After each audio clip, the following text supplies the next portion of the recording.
I am in that I don't trust my government. This is today's News Talk Radio, TNT. Julian Assange is officially a free man after entering a strange plea bargain with US authorities. The truth teller agreed to plead guilty, in my view, on a spurious basis on one count of espionage. And that sent his incarceration in the high-security Belmarsh prison. And he's, within the next couple of hours, going to be back home in Australia, a free man. Is this a victory for truth? Well, this is the question I really want to ask because we've got Radha Stirling, human rights advocate, with us. Radha, you must be delighted with his release. I am very, very, very happy, obviously, with the good news that came out yesterday. I suppose it's left a lot of people a little confused as to whether, justice has been done. And then we have a little confusion about what it actually means to enter a plea deal. And I think a lot of the people who are not supporters of Julian Assange say that because he has, entered a guilty plea, he's admitted that he is guilty of the crime they charged him with. And I'm not sure that's the case, because I absolutely see clients all the time in America being intimidated into plea bargains where they admit to crimes knowing that they did not commit that particular crime, but it's a deal. So perhaps the police will, drop certain charges and you end up being, entering a guilty plea for something that you didn't commit. For example, wire fraud is a very common allegation for people to enter plea deals for, whether or not they're guilty of that particular crime.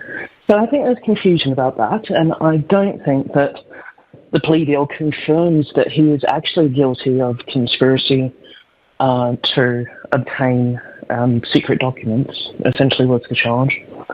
And so I think that needs to be clarified. Otherwise, it's sort of a win for the US government, isn't it? Well, he did something, he did commit a crime.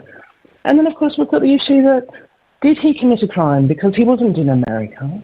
So since, this new climate of the US being able to extradite people in foreign countries, non-US citizens for these crimes is very concerning from that extraterritorial application of the law. And then we have to ask ourselves, what's going to happen in the future the next time there's a whistleblower, a journalist, a reporter who publishes, data that the government doesn't want published. There's no precedent that's been set here. It hasn't been tried and tested in the US courts, and he hasn't won in court in the US to perhaps argue the issue of free speech and the Constitution and whether people can publish this type of information.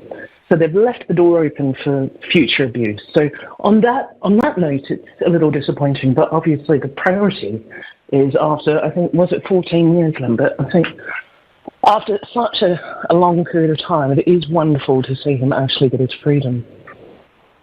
Rather, the point you made is exactly the concern I have. He pleaded guilty, I guess, to get his freedom, but I don't really think morally he's done anything wrong. His crime is to expose inconvenient truths about the embarrassing behavior of pretentious, sanctimonious Western states primarily that spy on their allies. And I hope that when he gets back to Australia, he'll carry on his work. Is there a danger? I don't know if there is. It's a genuine question. Is there a danger that pleading guilty to this creates any precedents for others? I think it gives the United States that win that they really wanted. And look, at the end of the day, they chose to enter this plea deal with him at the absolute last minute. And that is possibly because they saw a lose-lose situation. They saw that if the UK courts deny the extradition, this is humiliating for America. And then the other situation is if they approve the extradition, Julian comes to the United States and it's a media circus for the next several years as he's taken through the courts.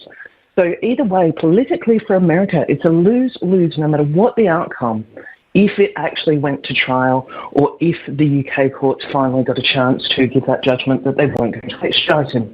So getting him to sign this plea deal has really, it's basically let the US get away with what I see as a complete abuse of process, abuse of the United Kingdom as an ally, and abuse of the extradition and Interpol process, and they've been able to get away with it simply by getting him to agree this plea deal. So from that point of view, it's actually atrocious.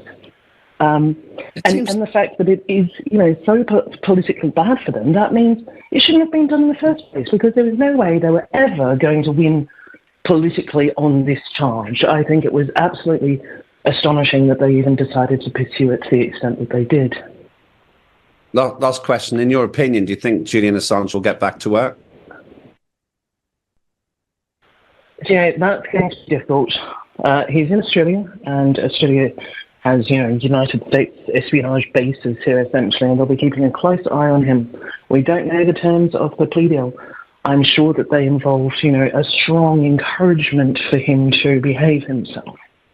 And I think being in Australia, it would be pretty concerning. They've got some very strict laws. So if he stepped outside at all, did anything too controversial, I think they would crack down on him.